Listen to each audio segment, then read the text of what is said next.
کہ رسول کریم صلی اللہ علیہ وآلہ وسلم نے ارشاد فرمایا، اگر لوگوں کو پتہ چل جائے کہ رمضان میں کیا ہے تو وہ آرزو کریں کہ پورا سال ہی رمضان رہے۔ اتنی برکتیں اور اتنی رحمتیں اللہ نے اس مبارک مہینے کے دامن میں ڈال دی ہیں۔ میں نے جو آپ کے سامنے آیت کریمہ تلاوت کی ہے اس میں بھی اس مفہوم کو بیان فرمایا گیا کہ اے ایمان والو، تمہارے اوپر روزے فرض کیے گئے ہیں جس طرح تم سے پہلوں پہ فرض کیے گئے تھے۔ یا ایھا الذین آمنوا کتب علیکم الصیام کما کتب علی الذین من قبلکم۔ کیوں فرض کیے گئے؟ وجہ کیا ہے؟ لعلکم تتقون، تاکہ تم متقی بن جاؤ، تم پرہیزگار بن جاؤ۔ تو روزے کی فرضیت کا نتیجہ تقوی کا حاصل ہونا ہے، اتقاء کی دولت کا نصیب ہونا ہے۔ تو اس آیت کریمہ میں تین چیزیں بیان کی گئی۔ سب سے پہلی، اے ایمان والو، تمہارے اوپر روزے فرض کیے گئے۔ پھر دوسری بات، جس طرح تمہارے سے پہلوں پہ فرض کیے گئے۔ اور تیسری بات، تاکہ تمہیں تقوی کا نور نصیب ہو، تمہیں اتقاء کی دولت نصیب ہو۔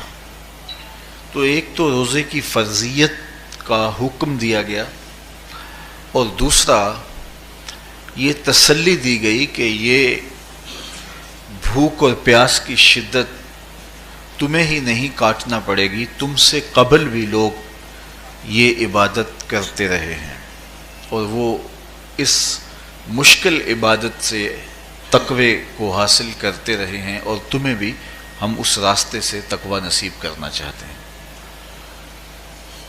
علامہ حقی علیہ رحمہ نے لکھا ہے کہ ملک تحمور الثالث، یہ حضرت آدم علیہ السلام کی اولاد سے تیسرا بادشاہ گزرا ہے، اس کے زمانے میں قحط پڑ گیا تھا، تو اس نے اپنی قوم کو یہ حکم دیا کہ ایک وقت کا کھانا آپ کھا لیں اور ایک وقت کا کھانا بچائیں اور وہ قحط زدہ علاقوں میں بھیجیں۔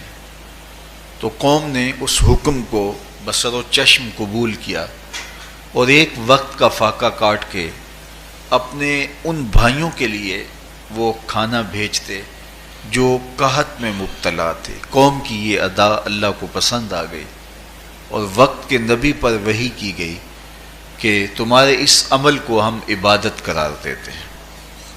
تو حضرت آدم علیہ السلام کے بعد متصل ہی یہ عبادت فرض کی گئی، اور پھر جتنی بھی ملتیں، قومیں اور امتیں آئیں ان میں روزے کی تحسین کی گئی اور روزے کی تلقین کی گئی۔ پرانی جتنی بھی کتابیں ہیں، اناجیل ہیں، تورات ہے، اس میں روزہ داروں کی تعریف موجود ہے۔ اور حضور علیہ السلام جب اس دنیا پہ تشریف فرما ہوئے تو آقا کریم روزے کی فرضیت سے پہلے بھی روزے رکھتے تھے۔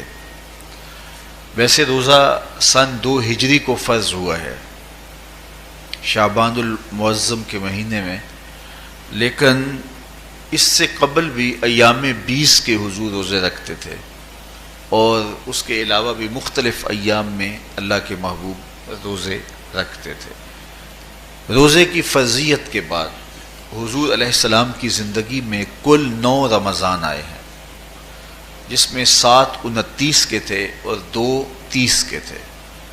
یہ بات ذہن میں رکھیے گا کہ روزے 29 ہوں، ثواب پھر بھی 30 کا ہی دیا جاتا ہے۔ تو زیادہ تر جو رمضان المبارک کے مہینے ہوتے ہیں وہ 29 کے ہوتے ہیں، 30 کے کم ہوتے ہیں۔ حضور کی زندگی میں 9 میں سے 7 جو ہیں وہ 29 کے ہوئے ہیں اور 2 30 کے ہوئے ہیں، تو ثواب پورے 30 کا ہی ہے۔ بعض لوگوں کو زیادہ ہی مسئلہ ہوتا ہے، 29 ہو جائیں تو یہ اللہ کا کرم ہے کہ روزہ رکھنا بھی نہیں پڑا اور 30ویں کا ثواب بھی مل گیا، لیکن وہ شور مچا دیتے ہیں کہ یہ روزہ کھا گئے ہیں۔ میرا نہیں خیال کہ کسی کو اپنے ذمے اتنی بڑی امت کا بوجھ لینے کی پریشانی ہو اور وہ خام خواہ ایک روزے کے لیے پوری امت کا بوجھ اپنے کندھوں پہ ڈال لے.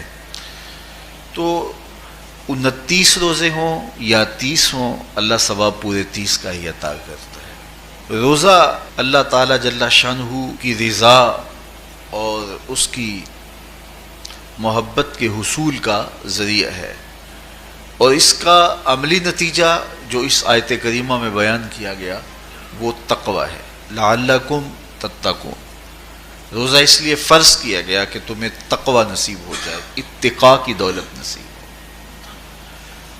اب سوال یہ ہے، کیا تقوی بھوک اور پیاس سے حاصل ہوتا ہے؟ پیاس کاٹنے سے، بھوک کاٹنے سے کیا تقوی نصیب ہو جاتا ہے؟ صبح سے لے کر شام تک روزہ رکھنے کی تلقین کی گئی. یہاں ناروے میں اور مختلف ممالک کے اندر 20 گھنٹے کا روزہ ہے، اور ہمارے بھی یہاں 16-17 گھنٹے مسلسل شدت کی گرمی میں بھوک اور پیاس کاٹنا ہوتی ہے. اتنا طویل دورانیہ جو بھوک اور پیاس کاٹی ہے، اس کا مقصد رزق بچانا نہیں ہے، بلکہ وَيُزَادُ فِيهِ رِزْقُ الْمُؤْمِنِ، ماہ سیام میں مومن کا رزق بڑھ جاتا ہے. آپ اپنا بجٹ دیکھ لیجئے، باقی مہینوں کی نسبت ماہ سیام میں آپ کے اخراجات زیادہ ہوتے ہیں اور کشادگی ہوتی ہے.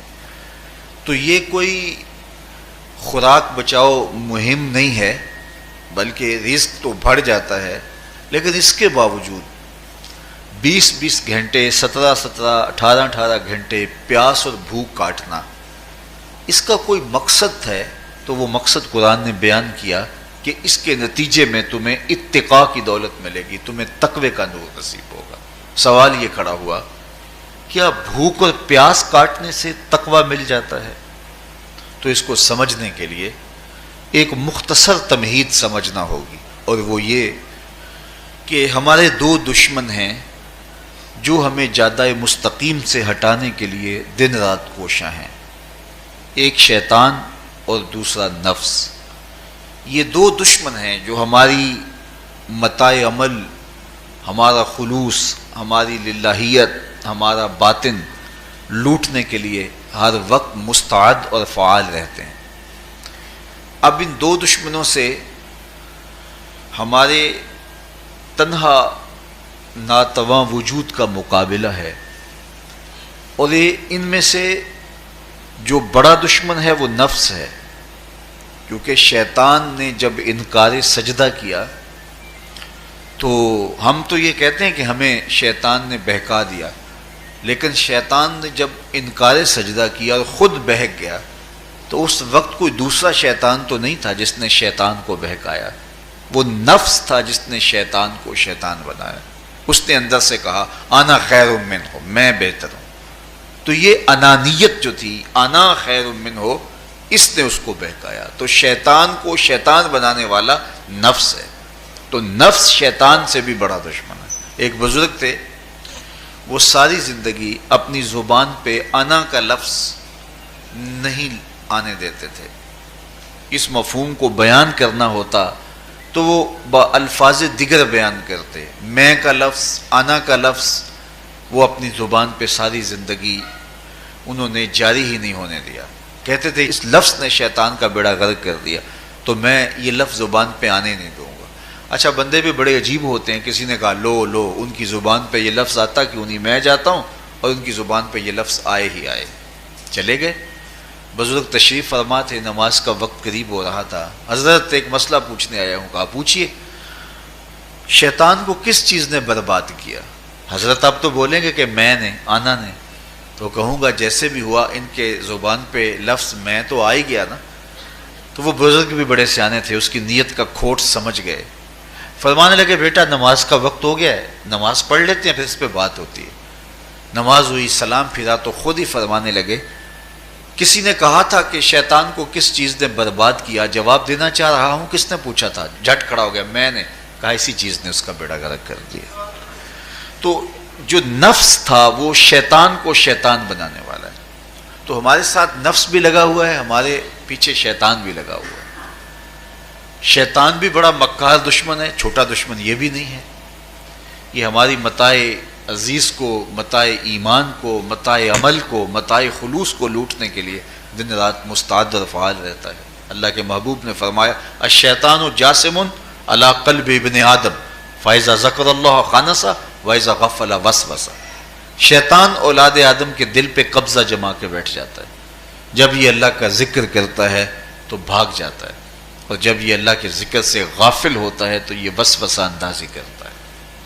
تو شیطان اولاد آدم کے دل پہ قبضہ جماتا ہے، اسے پتہ ہے کہ دل قابو میں آ گیا تو پورا بدن قابو میں آ گیا، چونکہ میرے اعضائے بدنیاں میرے دل کے تابع ہیں۔ موسم اچھا ہے، رت سہانی ہے، صحن چمن میں پھول کھلے ہیں، لیکن میرا دل نہیں چاہ رہا تو ٹانگیں جنبش ہی نہیں کریں گی۔ مرغن غذائیں سامنے پڑی ہیں اور آپ کا تقاضا ہے کہ جناب لے لیجئے، لیکن میرا جی نہیں چاہے گا تو ہاتھ جنبش نہیں کریں گے۔ آسمان ستاروں اور کہکشاؤں سے بھرا ہوا ہے، جی نہیں چاہے گا تو نظر نہیں اٹھے گی۔ آپ سماعتیں بچھائے بیٹھے تھے، جی نہیں چاہے گا زبان نہیں بولے گی۔ تو پورے آزاد دل کے تابع ہیں، اور اگر دل شیطان کے تابع ہو گیا، اس کے ہتھے چڑھ گیا، تو پھر اعضاء وہی کریں گے جو شیطان چاہے گا۔ اور اگر یہ دل مالک کی محبت سے سرشار ہوگا تو پھر دل جو چاہے گا وہی اعضاء کریں گے، تو دل اللہ کی نافرمانی کی چاہت ہی پیدا نہیں ہونے دے گا، تو اعضائے بدنیاں کا رخ بھی اللہ کی رضا کے حصول کے لیے ہوگا۔ تو شیطان بھی قبضہ دل پہ جماتا ہے اور دل کو قابو میں کر کے حضرت انسان کا بیڑا غرق کرتا ہے۔ اللہ تعالیٰ کا کرم یہ ہوا اذا جاء رمضان سلسلۃ الشیاطین، اللہ کے محبوب علیہ السلام ارشاد فرماتے ہیں جب ماہ صیام آتا ہے تو شیاطین جکڑ دیے جاتے ہیں، جنت کے دروازے کھول دیے جاتے ہیں، جہنم کے دروازے بند کر دیے جاتے ہیں۔ اب ہمارے دو دشمن تھے، ایک نفس اور دوسرا شیطان، دونوں کے مقابلے میں ناتواں اور کمزور جان کو مقابلے میں آنا پڑتا تھا، لیکن جب ماہ صیام آیا، یہ ماہ انور آیا، تو ہمارے دو دشمنوں میں سے ایک دشمن باندھ دیا گیا۔ اب ہمارا مقابلہ صرف ایک دشمن سے رہ گیا۔ دیکھیے ماہ رمضان آتا ہے تو مسجدوں کے در کشادہ ہو جاتے ہیں، لوگوں کا رجحان دین کی طرف ہوتا ہے۔ جو 5 نمازیں بھی نہیں پڑھتے ہوتے ان کو تراویح میں بھی کھڑا ہوتا دیکھتے ہیں، اہتمام ہوتا ہے، نیکی کا، صدقہ و خیرات کا ماحول پیدا ہوتا ہے۔ ایسا کیوں ہے؟ کہ شیطان بند گیا، لیکن اس کے باوجود نظر بھٹک رہی ہے، خیالوں میں آوارگی ہے، اور رشوت کا بازار گرم ہے۔ کیوں؟ کہ ابھی نفس موجود ہے۔ تو نیکی کا جو ماحول پیدا ہوا یہ شیطان کے بند جانے کی وجہ سے، اور برائی کا ماحول اب بھی موجود ہے یہ نفس کے موجود ہونے کی وجہ سے۔ تو ہمارے دو دشمن ہیں جو ہمیں زیادہ مستقیم سے ہٹاتے ہیں، ایک شیطان اور دوسرا نفس۔ اب جب ماہ صیام آیا تو شیطان باندھ دیا گیا، اب ہمارا مقابلہ صرف نفس سے ہے، اور یہ نفس شیطان سے بھی بڑا دشمن ہے۔ شیطان کو شیطان بنانے والا نفس ہے، اور وہ ہمارے ساتھ جڑا ہوا ہے۔ ماہ صیام میں شیطان تو بند گیا لیکن نفس نہیں بندھا۔ اب ہمیں اپنے نفس کو کمزور کر کے اور اپنی فتح حاصل کرنی ہے اور تقوی کی منزل کو پانا ہے۔ اب شیطان تو اللہ نے باندھ دیا، اب نفس کو کیسے باندھیں؟ تو آئیے نفس کی بندش کیسے ہوگی یہ کسی ایکسپرٹ سے پوچھیں گے کہ یہ کیسے اس کو باندھیں گے، اس کو کیسے قابو میں کریں گے۔ تو کسی ایسے شخص سے پوچھیں جو اس شعبے کا ماہر ہو۔ تو علامہ اقبال کے مرشد ملا جلال الدین رومی علیہ رحمہ کہتے ہیں آؤ تمہیں میں ایک معالج کا پتہ دیتا ہوں جو تمہیں اس بیماری کا علاج بتائے گا اور اس کی بندش کے طریقے بتائے گا۔ شیخ رومی علیہ رحمہ فرماتے ہیں ہفت شہر عشق را اتار گشت ما ہنوز اندر خم یک کوچام۔ عشق کے 7 شہر شیخ فرید الدین اتار گھوم چکے ہیں، اور میرے جیسا شخص عشق کے پہلے شہر کی پہلی گلی کے کونے پہ کھڑا ہے۔ اب اندازہ کیے کہ جن کا پتہ حضرت ملا جلال الدین رومی دے رہے ہیں وہ کس بلند مرتبے پہ فائز المرام ہے۔ فرمایا کہ وہ عشق کے 7 شہر گھوم چکے ہیں اور میں پہلے شہر کی پہلی گلی کی نکر پہ کھڑا ہوں۔ اب شیخ فرید الدین علیہ رحمہ سے پوچھئے کہ شیطان تو بند گیا، اب نفس کا وبال ہمارے اوپر پڑ رہا ہے، اور ہم اس کے باوجود ماہ صیام کے اندر گناہوں میں منہمک ہیں، تو ہمیں بتایا جائے کہ اس نفس کا علاج کیسے کیا جائے۔ ہمیں آپ کا پتہ بتایا گیا ہے۔ تو شیخ فرید الدین عطار بولے، نفس نتواں کشت الا باسے چیز، باتو گوئم یاد گیرش اے عزیز۔ نفس نہیں مرتا، لیکن اگر 3 اسلحے تیرے پاس ہوں تو یہ ٹھہر بھی نہیں سکتا۔ وہ 3 اسلحے کون سے ہیں؟ خنجر خاموشی و شمشیر جو، نیزائے تنہائی و ترک ہجو۔ خاموشی کا خنجر، بھوک کی تلوار اور تنہائی کا نیزہ، یہ 3 اسلحے ایسے ہیں، اگر تو یہ لے کر کے نفس پہ ٹوٹ پڑے تو پھر نفس کا مقابلہ تیرے لیے آسان ہوگا۔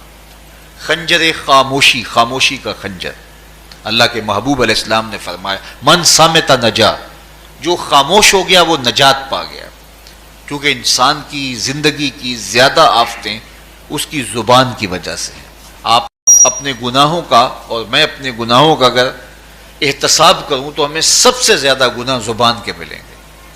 آنکھیں بھی گناہ کرتی ہیں، ہاتھ بھی گناہ کرتے ہیں، پاؤں بھی گناہ کرتے ہیں، لیکن سب سے زیادہ گناہ زبان کرتی ہے۔ جھوٹ بھی بولتی ہے، غیبت بھی کرتی ہے، شکوہ بھی کرتی ہے، گالی سب و شتم اور کیا کچھ زبان کے گناہ ہیں۔ اسی لیے اللہ کے محبوب نے فرمایا جو تمہارے 2 جبڑوں کے درمیان ہے، یعنی زبان، اور 2 ٹانگوں کے درمیان ہے تمہاری پارسائی کی جگہ، تم ان 2 چیزوں کی مجھے ضمانت دے دو، میں محمد تمہیں جنت کی ضمانت دے دیتا ہوں۔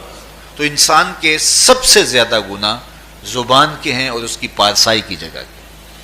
تو اس لیے میرے حضور نے فرمایا من صمت نجا، جو خاموش ہو گیا وہ نجات پا گیا۔ خنجر خاموشی، خاموشی کا خنجر نفس کشی کا ایک مؤثر ذریعہ ہے۔ اور دوسری بات بشمشیر جو، اور بھوک کی تلوار، تو بھوک سے نفس کا مقابلہ کیا جا سکتا ہے، بھوک کی تلوار سے نفس کا سر کاٹا جا سکتا ہے۔ اللہ کے محبوب کا فرمان سنیے، یا معاشر الشباب من استطاع منکم الباء فلیتزوج فإنه اغض للبصر واحسن للفرج فمن لم یستطع فعلیہ بالصوم فإنه له وجاء۔